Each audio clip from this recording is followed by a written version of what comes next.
नमस्कार मेरे प्यारे दोस्तों, स्वागत है आप सभी का एक बार फिर से आपके अपने YouTube channel mister cool Ash the teacher में। दोस्तों, आप लोगों ने BEd versus DEd COC hearing की लाइव वीडियो तो देख ही ली होगी, जो पूरे छत्तीसगढ़ में सबसे पहले और सबसे तेज आपके अपने mister cool Ash the teacher ने इस चैनल पर किया है अपलोड। तो अगर आप लोगों ने वीडियो नहीं देखी तो पहले जा करके उस हियरिंग की वीडियो को देखिएगा, फिर इस वीडियो में आइएगा, तब आपको बहुत अच्छे तरीके से और भी बातें समझ में आएंगी। चलिए दोस्तों, बिना समय गवाए सीधी बात नो बकवास के तहत करते हैं पड़ताल कि आखिरकार क्या बोला गया है 10 मिनट की सुनवाई में और क्या रहा 10 मिनट की सुनवाई का नतीजा।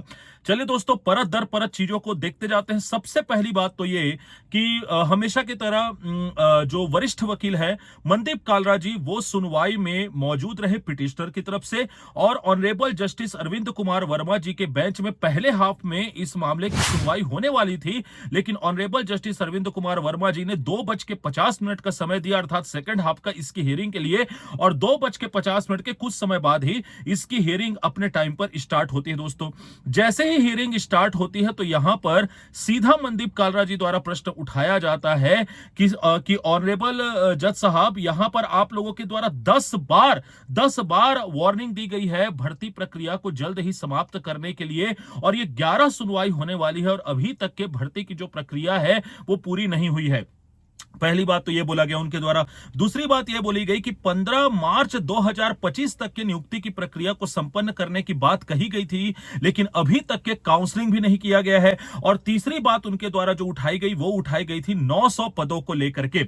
अब यहां पर एक एक करके बात होनी चालू होती दोस्तों, और सबसे पहले क्लियर किया जाता है 900 पदों के मामले को, जिसमें रिस्पोंडेंट की ओर से आंसर यह आता है कि 900 पदों की वैलिडिटी समाप्त हो गई है। और जी हां दोस्तों, इसके ऊपर भी मैंने आपको वीडियो बना करके बताई हुई थी कि वैलिडिटी एक्सटेंड की गई है केवल और केवल 2621 पदों के लिए। उसमें आपने देखा हुआ लिखा हुआ था, और 2615 लोगों की मेरिट सूची जारी हुई है केवल इतने ही पदों के लिए। यही कारण है दोस्तों कि वैलिडिटी बढ़ाई गई थी, 1 जुलाई 2025 की गई। उस वैलिडिटी को इस वीडियो में मैंने बताया हुआ था, तो जा करके उसे जरूर देख लीजिएगा, तब आपको चीजें और अच्छे तरीके से समझ में आएगी।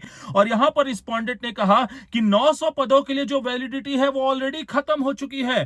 तो दोस्तों, अगर ऐसा होता है वास्तविकता में और अगर कोर्ट इसे मंजूर कर लेता तो ये अंतिम सूची होती सहायक शिक्षकों की, और इसके बाद कोई भी सूची नहीं आने वाली।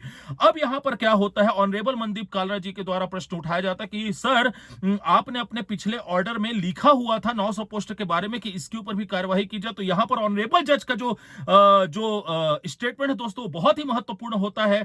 वो ये बोलते हैं कि 900 पदों को लेकर के उन्होंने स्थिति स्पष्ट करने के लिए कहा था, यह नहीं कहा था कि 900 पदों को भी भरा जाए।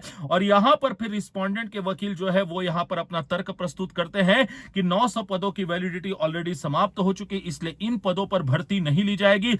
यहां पर मनदीप कालरा जी समझदारी दिखाते हुए सीधा बोलते हैं कि ठीक है, 900 पदों के लिए मैं रिजॉइंडर अप्लाई कर दूंगा।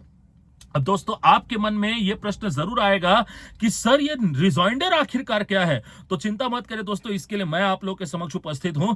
देखिए दोस्तों, रिजॉइंडर को हिंदी में बोला जाता है प्रत्युत्तर। प्रत्युत्तर उस स्थिति में दिया जाता है जब रिस्पोंडेंट के वकील की ओर से कोई ऐसी बात सामने ले जाए जिससे कि पिटिशनर का जो वकील है वो संतुष्ट नहीं है, तो यहां पर और जज साहब भी उसकी बात से एग्री करते हुए दिखाई दे, तो इसके प्रत्युत्तर में यहां पर रिजॉइंडर जो है वो दायर की जाती है पिटिशनर वकील की ओर से, ताकि कोर्ट को उस मामले की जो समझ है और स्थिति है वो और अच्छे तरीके से स्पष्ट करवाई जा सके। हालांकि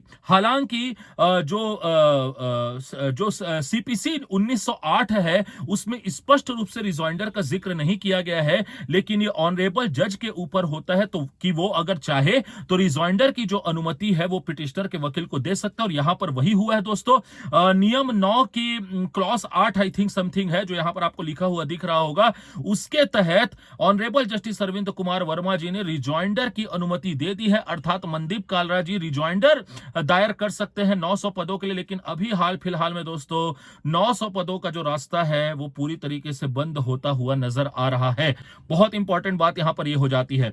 दूसरी इंपॉर्टेंट बात कि अब आखिरकार ज्वाइनिंग कब तक की होगी। तो यहां पर मनदीप कालरा जी द्वारा रिक्वेस्ट किया जाता है ऑनरेबल जज साहब से कि सर हम चाहते हैं कि 15 मार्च को इन्होंने बार बार बोला रिस्पोंडेंट ने, और 10 बार हियरिंग हुई है, उसके बाद जो लास्ट हियरिंग हुई है उसमें भी इन्होंने यही बोला है। फिर 24 जनवरी की डेट की बैक डेट की वो प्रत्युत्तर को गिनवा रहे हैं, तो अब समय आ गया है कि कार्यवाही की जाए, तो कृपया करके ऐसा करें। फिर यहां पर ऑनरेबल जज जो है वो रिस्पोंडेंट से फाइनली पूछते हैं कि आप आखिरकार बताइए कि कब तक क्या आप नियुक्ति दे देंगे। तो यहां पर थोड़े सोच विचार के बाद रिस्पोंडेंट वकील का जवाब होता है 28 मार्च तक हम नियुक्ति दे देंगे। अब यहां पर क्या होता है दोस्तों, 28 मार्च की बात को उठाने से पहले जो लेट होता है, इसमें यहां पर ऑनरेबल जज जो है वो 15 मार्च की डेट को लेकर के कन्विंस इसलिए नहीं हो पाए क्योंकि यहां पर रिस्पोंडेंट के वकील ने 925 2025 और 1179 2025 जो कि हाई कोर्ट में ही मामला चल रहा है, किसका दोस्तों, डीएड वर्सेस डीएड का, जिसमें ऐसे कैंडिडेट जिनके पास ड्यूअल डिग्री है जो अपना नाम इसमें जुड़वाना चाहते, जो पिटीशन दायर किए हुए हैं, उनके उस केस का जिक्र किया। और जाहिर सी बात है कि यहां पर ऑनरेबल जस्टिस अरविंद कुमार वर्मा जी ने भी इस बात को समझा और फाइनल डेट जो है वो रिस्पोंडेंट से पूछा, और रिस्पोंडेंट ने कहा कि 28 मार्च वो डेट होने वाली है जिसमें हम फाइनली इनको नियुक्ति प्रदान कर देंगे। और इसके बाद फिर से मनदीप कालरा जी के रिक्वेस्ट पर यह बोला जाता है कि 28 मार्च को यदि नियुक्ति नहीं मिलती है, फिर 1 अप्रैल में जो भी जिम्मेदार होंगे उनको पर्सनली यहां पर मौजूद होना पड़ेगा। अर्थात इस मामले की अगली सुनवाई दोस्तों 1 अप्रैल तक के लिए मुलतवी कर दी गई है। और इसका तात्पर्य है कि इस पूरी सुनवाई से बेसिकली 3 चीज सामने निकल करके आई है कि पहला तो ये कि 900 पदों का जो रास्ता है वो अभी के लिए फिलहाल बंद नजर आ रहा है। स्टेट के रिस्पांस के बाद यहां पर ऑनरेबल जज भी ज्यादा कुछ नहीं कर सकते हैं, जैसा कि मैंने आपको पूरी स्थिति स्पष्ट की। इसमें अब रिजॉइंडर जो है वो अप्लाई करना पड़ेगा ऑनरेबल मनदीप कालरा जो कि पिटिशनर के वकील हैं उनको।